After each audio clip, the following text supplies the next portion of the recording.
Assalamualaikum warahmatullahi wabarakatuh.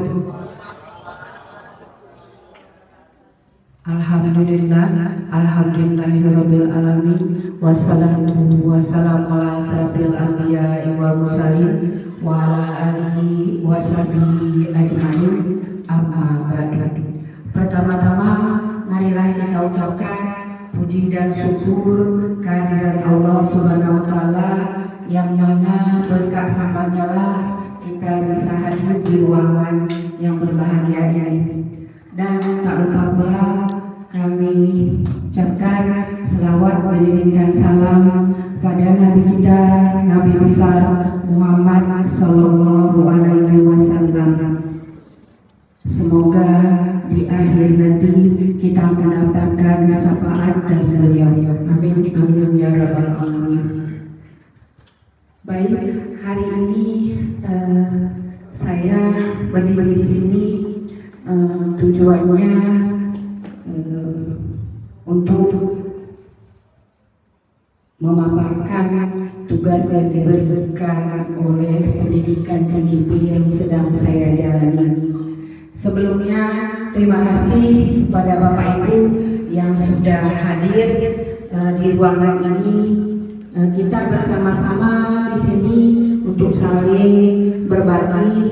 Mungkin juga Ibu dan Bapak-bapak sekalian sudah mengetahui sebelumnya apa yang akan saya paparkan hari ini. Sekali lagi selamat datang di ruangan ini guru-guru hebat SMK Negeri 1 Pecalang. Baik, hari ini saya akan membuat aksi nyata modul 1.4 budaya positif. Ini merupakan salah satu sub dari modul 1 yang saya pelajari di pendidikan CGP ini. Di sub pertama kami mempelajari tentang filosofi Ki Hajar Dewantara. Lanjutkan dengan nilai-nilai dari guru penggerak, visi dari guru penggerak, dan sekarang yang sub keempat budaya positif. Di sini pada modul ini saya dituntut untuk menyebarkan pemahaman dan pengalaman yang sudah saya terapkan tentang budaya positif. Baik, kita lanjutkan sekarang. Ada beberapa konsep dari modul 1.4 budaya positif ini yang akan saya paparkan. Yang pertama sekali perubahan paradigma belajar, selanjutnya disiplin positif, motivasi perilaku manusia, kebutuhan dasar manusia, posisi kontrol restitusi, keyakinan kelas, segitiga restitusi. Ini beberapa konsep yang memang kami pelajari pada modul 1.4 ini. Baik, pertama sekali kita akan bahas tentang perubahan perilaku manusia tadi dengan pembelajaran dengan paradigma baru. Pembelajaran dengan paradigma baru merupakan pembelajaran yang berorientasi pada penguatan kompetensi dan pengembangan karakter yang sesuai dengan dimensi profil pelajar Pancasila. Sebagaimana kita juga di sekolah ini sudah mengimplementasikan kurikulum merdeka, di paradigma baru pembelajaran ini kita juga dituntut untuk menerapkan pembelajaran berdiferensiasi untuk menuju anak yang memiliki profil belajar Pancasila. Mungkin sebelumnya Bapak Ibu sudah mendengar dimensi dari profil pelajar Pancasila itu apa saja, Bapak Ibu? Kira-kira? Ya, yang pertama sekali apa? Boleh. Beriman, bertakwa kepada Tuhan Yang Maha Esa, ya. Itu di dimensi religiusnya. Berbineka global, itu kita menerapkan saling bertoleransi dengan keberagaman, terus mandiri, bergotong royong di sini bisa juga bermakna berkolaborasi, terus kreatif dan bermakna kritis. Baik, selanjutnya disiplin positif. Sebelum kita bahas tentang disiplin positif, mungkin Bapak Ibu sudah pernah mendengar, sudah juga sering menerapkan kan, yaitu disiplin. Kira-kira yang Bapak pahami disiplin itu apa ya? Ada yang tahu kira-kira disiplin itu apa? Tepat waktu. Ya, boleh senang. Apa tadi Bu Oleh? On time. Ya, sama ya. Bagaimana dengan yang lain? Pak Irwansyah, disiplin kira-kira apa ya? Menurut Pak Irwansyah?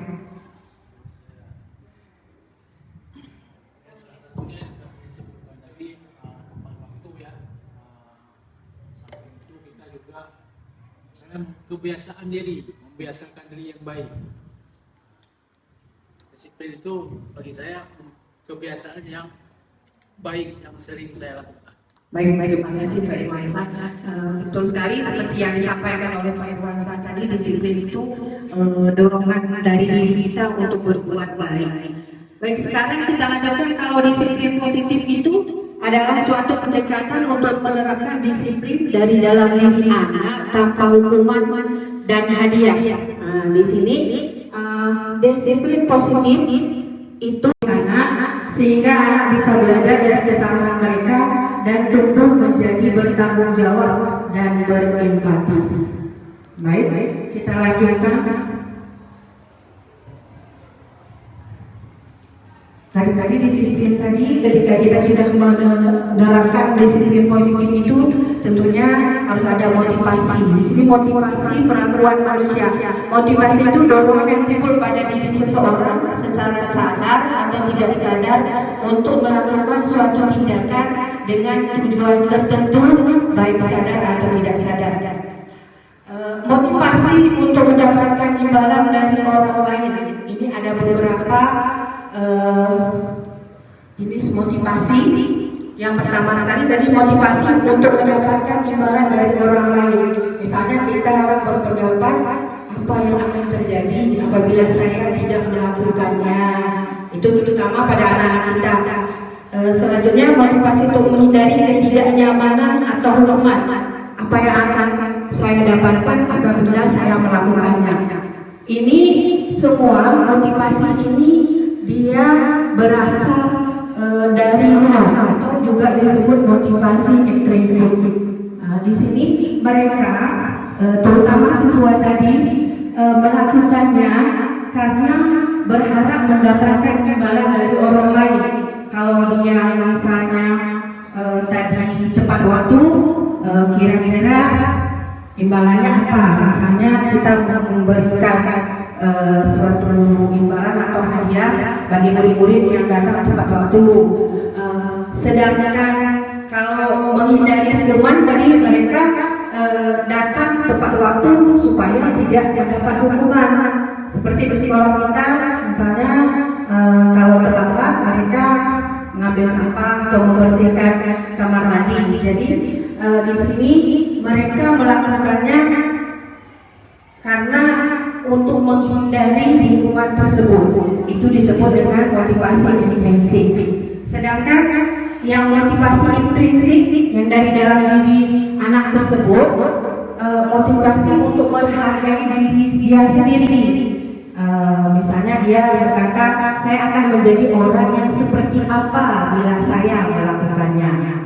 Kira-kira antara motivasi ekstrinsik dan intrinsik ini, kira-kira yang mana yang lebih bagus, Bapak Ibu? Intrinsik ya, bagus sekali. Motivasi dari diri anak itu sendiri. Dari motivasi tadi dan disiplin positif tadi, ada konsep disiplin dengan identitas gagal, yaitu hukuman dan penghargaan. Tadi motivasi yang ekstrinsik tadi, anak itu menghindari hukuman, melakukan tadi disiplin itu untuk menghindari hukuman. Itu bisa menyakitkan bagi anak-anak tersebut karena tadi dipaksa ya, merasa tidak nyaman, tadi pemaksaan ya, kalau tidak melakukan dia akan mendapat hukuman seperti itu. Menyembunyikan rasa kesalahannya, misalnya mereka melakukan pelanggaran atau tidak disiplin tadi, mereka tidak mengakui kesalahannya seperti itu karena dia takut dengan hukuman, atau juga dia tidak akan jujur, tidak memberikan alasan yang jujur kenapa dia melakukan pelanggaran seperti itu. Tentu saja kalau dengan hukuman itu anak-anak bisa menjadi rendah diri. Mungkin nanti lebih dalam pembahasan ini Bapak-bapak BK lebih tahu ya, Bapak Ibu dan Pak Rahmat. Selanjutnya tadi mengharapkan penghargaan. Penghargaan ini juga tidak selalu dia positif. Terkadang dia memang bersifat negatif ketika kita memberikan penghargaan karena tidak efektif.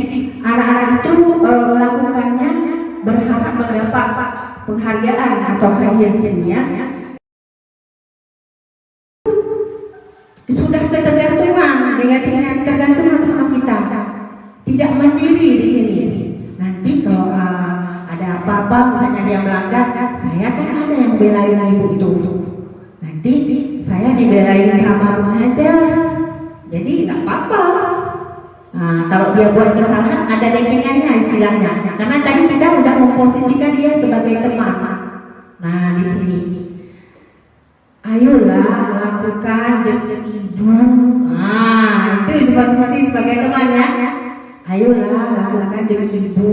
Besok jangan terlambat lagi ya. Kamu sayang nggak sama ibu?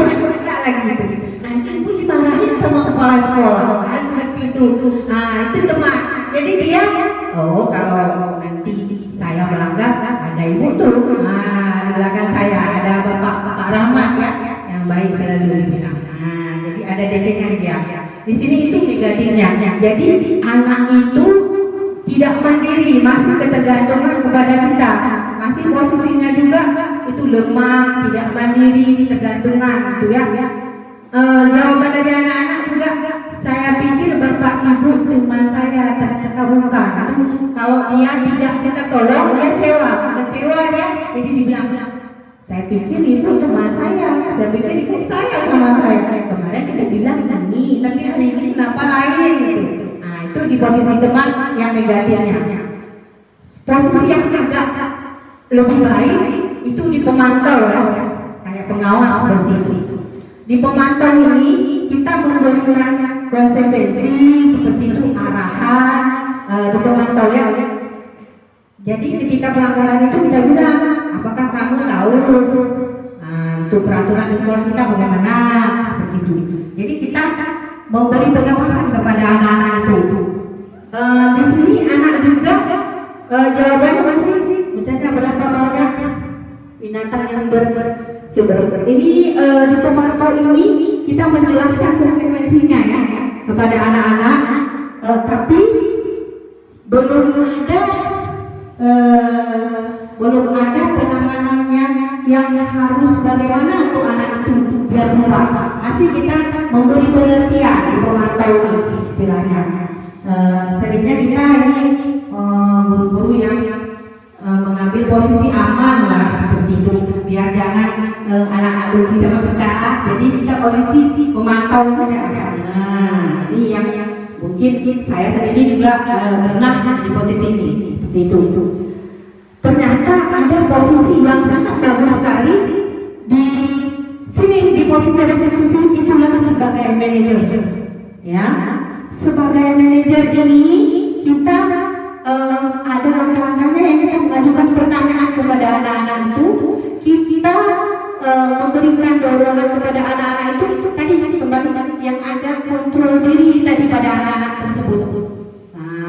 Anak-anak tersebut yang menentukan kira-kira tindakan apa yang akan dia lakukan untuk memperbaiki kesalahannya. Seperti itu. Jadi anak itu kita arahkan berubah dengan sendiri, kesadaran dia sendiri. Di sini manajer itu menguatkan pribadi anak tadi kita. Murid meletakkan dirinya sebagai individu yang positif dalam dunia berkualitas. Bagaimana caranya saya bisa memperbaiki keadaan saya? Nah, itu tumbuh di diri anak-anak tersebut. Terus saya bisa memperbaiki keadaan saya. Nah, itu tumbuh di diri anak-anak tersebut. Terus di kemajuannya anak-anak mengevaluasi diri, bagaimana dia memperbaiki dirinya. Dari proses kita tadi menuntun anak-anak tersebut dengan menggunakan tentunya ada pendekatan namanya segitiga restitusi. Nanti di akhir akan kita lihat bersama. Baik, coba kita perhatikan. Nah, ini tadi pernyataan-pernyataan. Siapa yang menyatakan ini posisinya tadi? Saya kecewa sekali dengan kamu. Itu membuat orang merasa bersalah. Kamu tidak pernah benar melakukannya. Kamu ini selalu saja terlambat. Misalnya ya, itu tadi dipengaruhi. Kalau teman, ayolah lakukan ini ibu. Itu teman ya. Kalau pemantau, apakah kamu mau mendapatkan stiker bintang hari ini? Nah, dia cuma sekadar memberikan reward saja. Jadi pantau-pantau, kamu harus melakukannya supaya nilai kamu bagus. Jangan terlambat, kerjakan PR, nanti nilai bagus. Yang akan kerjakan PR tidak dapat nilai. Nah, itu di pemantau ya. Kalau yang di manajer, bagaimana kamu bisa menyelesaikan masalah ini? Itu di manajer. Kamu selalu yang paling terakhir, itu lebih parah lagi ya. Di hukum ini memang menjudge anak kita betul-betul dia ya. Jadi terhukum. Nah, di situ. Makanya mungkin dengan adanya kita belajar bersama ini, kita bisa memposisikan diri kita sebagai manajer. Mungkin di tahap awal saya pribadi saja, mungkin masih di tahap yang bagusnya masih pemantau ya. Kalau teman saya agak susah juga berteman dengan anak. Mungkin saya masih di posisi pemantau. Jadi kita Bapak Ibu bisa berusaha memperbaiki diri kita, semua berada di posisi manajer ya. Setidaknya kita berhasil menjadi manajer dari murid-murid kita. Seperti itu. Jadi jangan sampai kita sebagai penghukum tadi. Kasihan anak kita sudah jadi terdakwa ya, selalu terhukum. Kamu ini selalu terlambat. Seperti itu. Juga yang parah, walaupun sudah ada semua keyakinan kelas, kita tanda tangan ini kesepakatan semua warga kelas. Tanda tangan di situ dengan ibu wali kelasnya, ditempel di dinding. Jadi anak-anak sudah paham. Sudah sepakat apa saja keyakinan kelasnya. Baik. Nah, ini tadi yang segitiga restitusi tadi yang kita gadang-gadangkan yang terbaik yang ada di kurikulum Merdeka. Apa itu kira-kira segitiga restitusi ini? Proses menciptakan kondisi bagi murid untuk memperbaiki kesalahan mereka sehingga mereka bisa kembali pada kelompok mereka dengan karakter yang lebih kuat. Nah, tadi di kita posisi sebagai manajer tadi ya, di sini menggunakan pendekatannya segitiga restitusi ini. Jadi kita menuntut anak kita itu ketika dia sudah membuat kesalahan tadi, dia itu sudah memperbaiki kesalahannya, sudah memperbaiki dirinya. Jadi ketika dia kembali ke kelompok dia, ke kelas lagi, dia itu sudah istilahnya sudah baik, sudah ada perubahan di dirinya. Nah, seperti itu. Melalui restitusi guru dapat membantu murid menjadi lebih memiliki tujuan yang positif serta memenuhi membantu murid untuk jujur pada diri sendiri dan mengevaluasi dampak dari kesalahan yang dilakukan, memberikan penawaran bukan paksaan. Nah, ini dia segitiga restitusi. Bisa kita lihat. Nah, ini langkah-langkah segitiga restitusinya itu. Pertama sekali kita menstabilkan identitas dulu. Misalnya kita panggil anak-anak, nanti kita tanya dulu anak-anak itu kenapa dari dia. Nah, jadi kita menstabilkan dulu identitas dia. Nanti bisa dilihat sedikit di video saya ya, yang ada saya buat kemarin. Selanjutnya memvalidasi kesalahannya atau dengan keyakinan emasnya. Ini langkah-langkah yang memang sangat bagus sekali.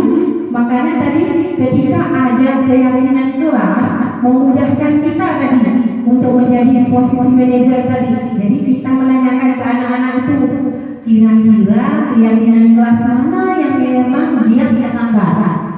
Nah, jadi ketika anak sudah merasa tadi sudah paham keyakinan yang harus dia memang yakini tadi, yang sudah dia langgar, kita tawarkan sama dia. Ketika dia sudah tahu keyakinan yang dia langgar, kira-kira bagaimana dia memperbaiki kesalahannya. Itulah tadi kita memberikan dia kontrol diri dia sendiri untuk memperbaiki kesalahan dia. Jadi bukan kita menentukan kamu harus begini tidak, tapi dia menentukan kontrol untuk diri dia sendiri untuk memperbaiki diri dia sendiri. Jadi dia yang menentukan. Nah, seperti itu. Bisa nanti dilihat di video saya ya.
Ini kasusnya, ini kebetulan sudah saya buat skenario-nya ya.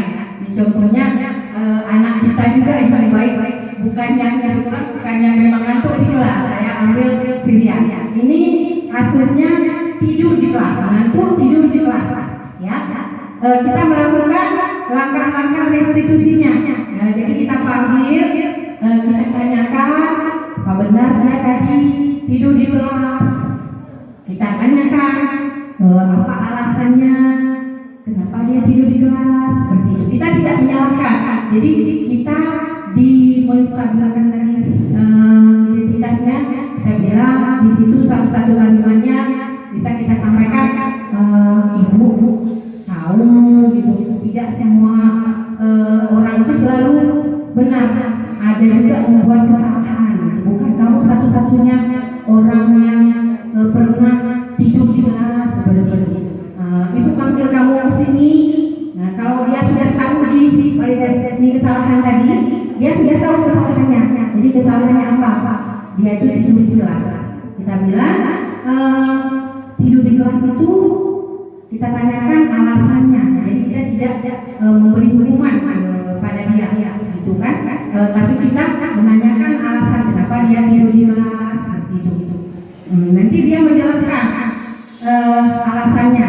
Dari alasannya, kalau di sini skenarionya dia tidur di kelas karena dia tidak bisa menolak temannya mengajak untuk nongkrong di kafe malam-malam. Jadi pulangnya sudah telat. Jadi dia mengantuk waktu pelajaran yang berlangsung. Dia tertidur di kelas. Jadi kita menanyakan keyakinan kelas mana yang sudah dia langgar. Nah, sudah tahu dia tadi kan kita sudah membentuk menyusun keyakinan kelas yang sudah dilanggar tadi dari pelanggaran keyakinan kelas tadi. Kira-kira sekarang dia untuk memperbaiki kesalahan.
Dia Marcella dengan Iraya. Ira sakit. Amanda sakit. Ira sakit. Baik. Hari ini apa kabar semua? Alhamdulillah sehat. Semua. Hari ini Ibu akan mengajak kalian untuk membuat keyakinan kelas. Siapa yang sudah tahu pernah dengar apa itu keyakinan kelas? Pernah dengar? Belum. Kalau peraturan kelas? Ya, ini kita buat kesepakatan untuk keyakinan kelas sama-sama. Sebelumnya Ibu mau tanya, kira-kira impian kelas yang kalian inginkan itu seperti apa? Ada AC. Ada AC. Ada AC. Satu, coba. Ada AC. Ada kulkas. Ada kulkas.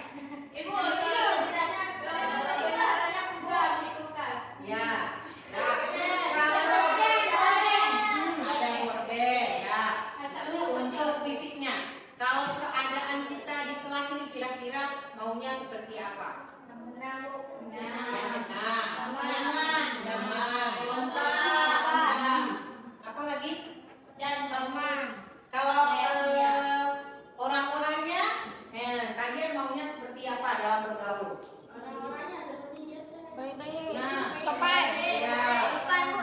Sopan. Sopan. Dan itu saling mengejek kira-kira mau nggak? Enggak. Ya. Ibu, nggak boleh ya.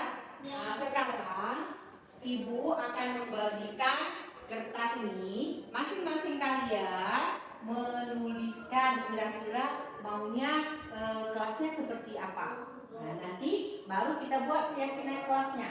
Sekarang tulis di kertas ini. Nah, kamu maunya kelas kita seperti apa? Oke? Nih, tulis masing-masing di kertas.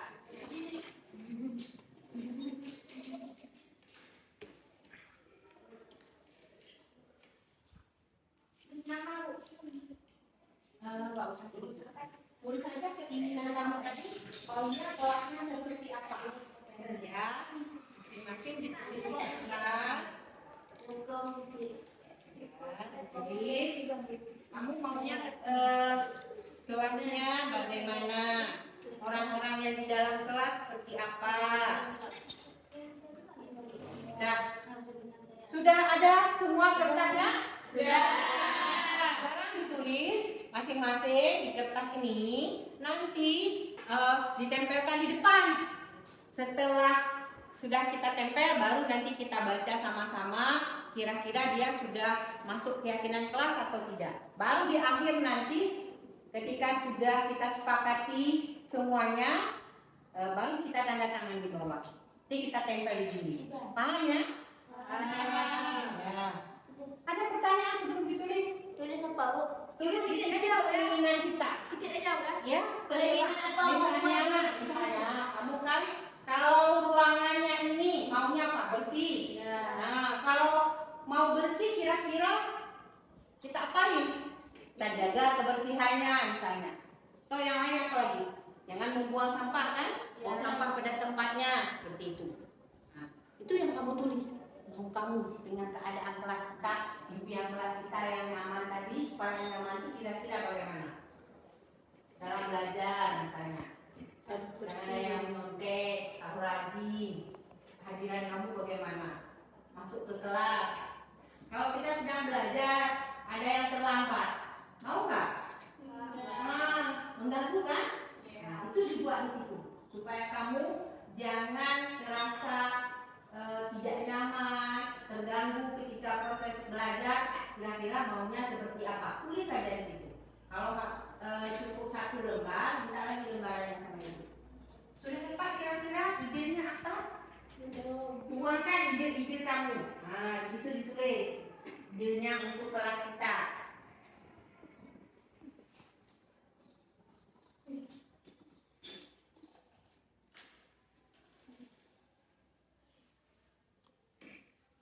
Tulis.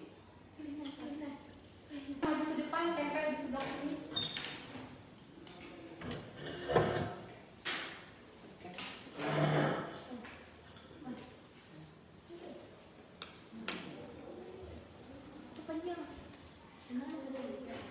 Ya, Pak.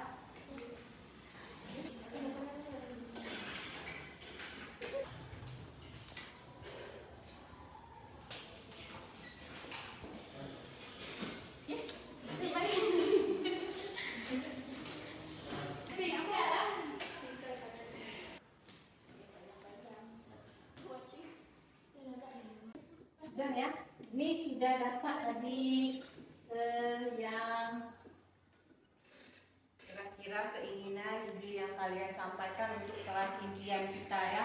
Yang pertama, kelasnya harus bersih.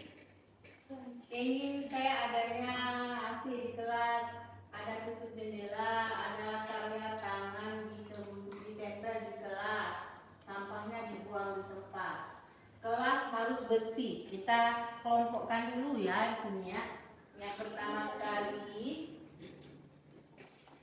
kelas harus bersih ada ya.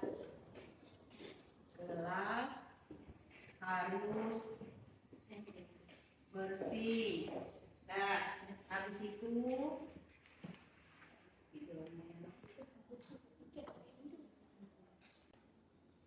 sampahnya dibuang di tempatnya.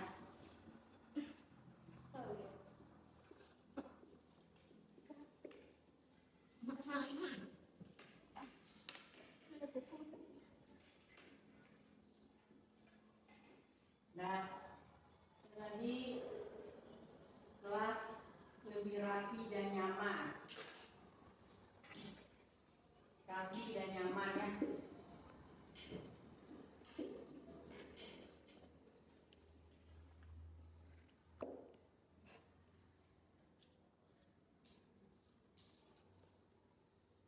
Bisa ikhlas, rapi, bersih.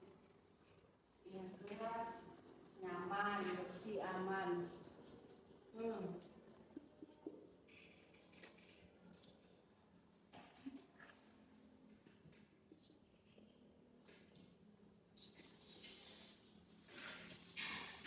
Sopan. Ya, apalagi? Orangnya harus sopan santun. Sopan santun. Ini yang sama-sama ibu ini aja ya.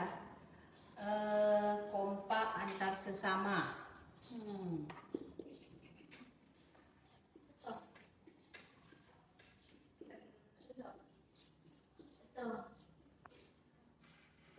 Tidak saling mengejek.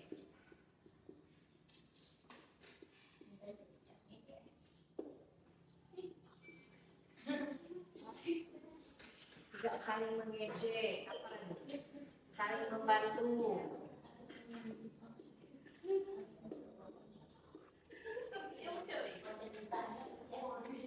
Nah, saling menghargai. Itu sama ya. Bersih rapi. Dan saling menghargai jendela, tidak saling mengejek sesama kawan. Nah, bersih. Ingin saya dalam kelas ada kelas yang bersih sampai kelima ini peraturan kelas dipatuhi, mematuhi patuh dengan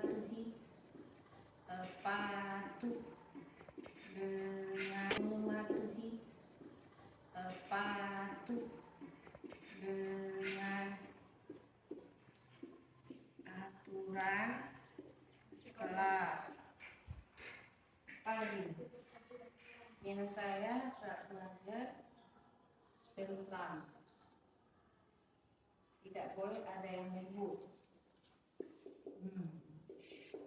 Tidak boleh ada yang ribut.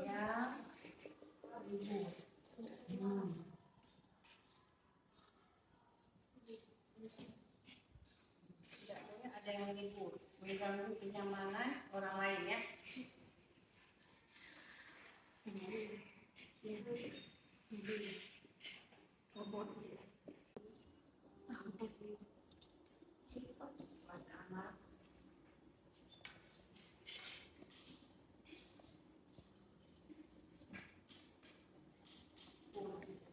Kompak akur sama ya.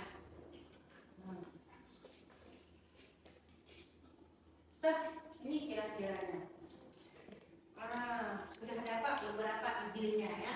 Ini ada ide-idenya yang sama nggak saja, hampir sama tadi kalimatnya. Sekarang dari Yani, kalau kelasnya harus bersih, sampah dibuang pada tempatnya. Nah itu. Kalau tadi kita diawali di kelas berdoa sebelum belajar, itu kira-kira perlu nggak di kelas? Perlu. Nah, itu kira-kira masuk ke mana itu? Sikap apa? Kita harus apa? Kalau misalnya kita kan ada di akhir jam beberapa itu kita selalu ada salat berjamaah. Kira-kira kalau anak-anak ibu perlu nggak ikut salat berjamaah? Perlu. Nah, itu masuk kan dengan ke nilai religius. Berarti kita apa? Harus memiliki sopan santun. Harus memiliki apa? Nah, nilainya memiliki apa?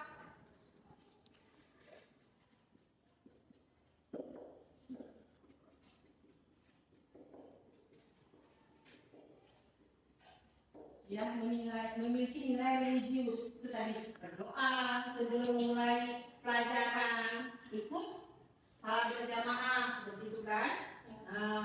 Kalau berjumpa mengucapkan salam itu sudah masuk sini, memiliki nilai religius. Berarti di kelas kita ini kita harus memiliki apa? Nilai religius. Sudah tuh. Kalau tadi yang pertama kali Ibu sampaikan, kalau masuk ke kelas, baik gurunya, siswanya, kira-kira perlu nggak tepat waktu kita masuk ke dalam kelas? Nah, itu masuk ke mana? Kira-kira nilai apa kira-kira itu? Rajin datang sekolah, masuk tepat waktu, dan itu. Nah, itu masuk ke mana? Disiplin, bagus. Disiplin. Nah, disiplin. Nah, ada disiplin. Baru kalau kebersihan di akhir aja ya rapi. Nih, warga kelas sopan santun itu masuk ke mana? Ke sikap religius ya. Memiliki nilai religius. Kalau kompak antar sesama, tidak saling mengejek, saling membantu, saling menghargai, itu kira-kira masuk nilai apa ya? Toleransi. Nah, apa lagi kira-kira?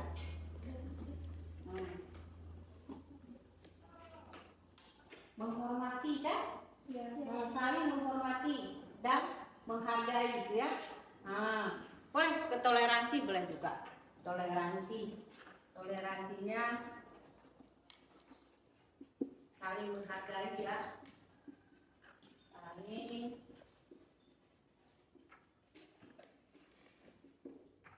dan menghormati, harus menghargai, gitu. Saling menolong, tolong menolong itu juga dia di situ ya. Sudah membantu, tolong menolong, patuh dengan aturan itu kemana yang di sana? Udah ada nggak di sana? Disiplin ya. Nah, kalau tidak boleh ada yang ribut, mengganggu kenyamanan orang lain. Patuh. Itu juga kita tidak menghormati orang lain kan? Nah, saling menghargai, menghormati itu ya. Tolong menolong tadi di sini ya. Ada ya, saling membantu.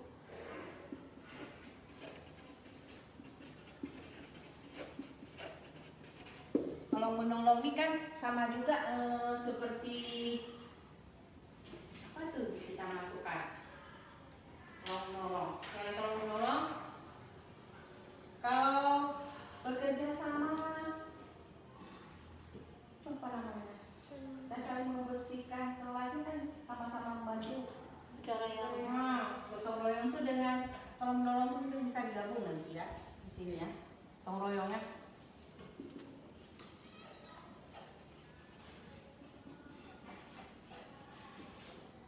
Yang terakhir tadi yang di atas tadi.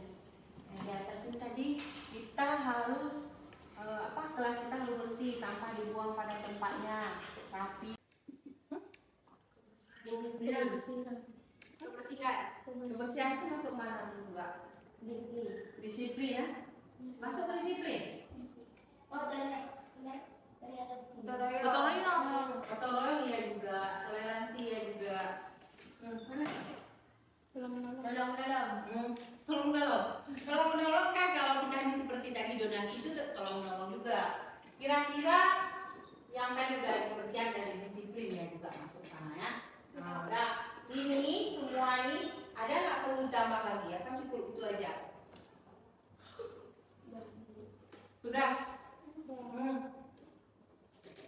Sudah. Ada nggak yang perlu ditambah lagi kira-kira? Tidak. Sudah cukup? Sudah. Coba ini kita mungkin ada masih bisa digabung ini di sini. Kalau yang pertama tadi memiliki nilai religius ya. Memiliki nilai religius itu tadi semua ya. Mengucapkan salam, berdoa sebelum belajar, ikut sholat berjamaah. Kalau disiplin, datang tepat waktu, rajin di sekolah, apalagi. Kalau ribut di kelas tadi kan nggak perlu juga, itu disiplin juga. Berarti dia tidak aktif di kelas ya. Nah, itu kedisiplin. Kalau toleransi, apa perlu kita pisah? Saling menghargai dan menghormati. Toleransi sendiri, saling menghargai dan menghormati itu kita pisah. Atau toleransi aja kita tulis di situ. Toleransi. Toleransi aja. Mati. Apa kita pisah aja? Bisa dipisah aja. Toleransi beda ya. Nah, ini dipisahkan kembali ya. Ini kita pisah kembali ya. Nih. Saling menghargai. Saling menghargai atau menghormati bisa ya. Tolong menolong dengan gotong royong bisa apa digabung? Tolong menolong sama nggak dengan gotong royong? Di gotong royong itu nggak ada nilai tolong menolong nggak? Ada.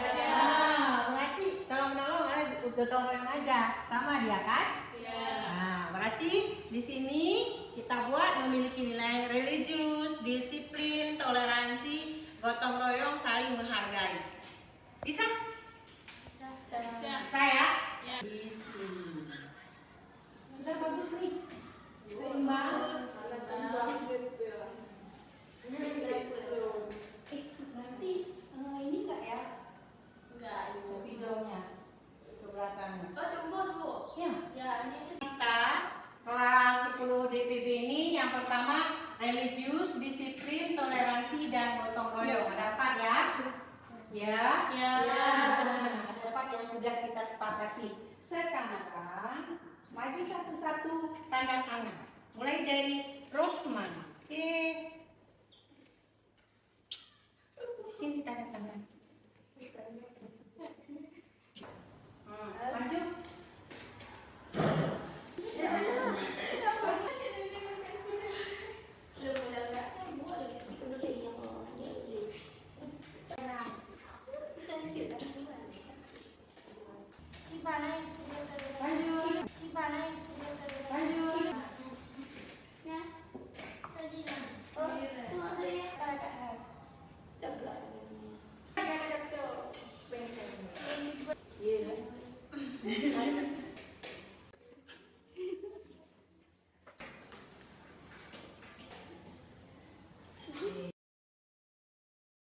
Ya, ini tanda tangan ibu sudah, tanda tangan kalian sudah. Berarti kita sudah buat kesepakatannya.